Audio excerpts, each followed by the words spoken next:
অস্ট্রেলিয়ার মাটিতে অস্ট্রেলিয়ার বিপক্ষে সিরিজ জয় যে কোনো বিচারই বড় অর্জন।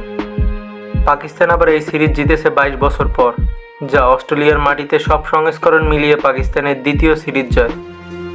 এমন কিছু অর্জন পাকিস্তান যার অধীনে করেছে, সেই মোহাম্মদ রিজওয়ান পাকিস্তানের ক্রিকেটারদের আরও বড় কিছুতে চোখ দিতে বলেছেন। পারফরমেন্স ধরে রাখলে অস্ট্রেলিয়াকে টি-20 সিরিজে ধবলধোলাই করা সম্ভব বলেও মনে করেন রিজওয়ান একথা বলেছেন ড্রেসিং রুমে। পাকিস্তান ক্রিকেট বোর্ড সামাজিক যোগাযোগ মাধ্যমে সেই ভিডিও প্রকাশ করেছেন। সেখানে রিজওয়ান বলেছেন, কেউ ভাবেনি আমরা অস্ট্রেলিয়াকে তাদের মাটিতে হারাতে পারি, কিন্তু আমরা দল হিসেবে খেলেছি।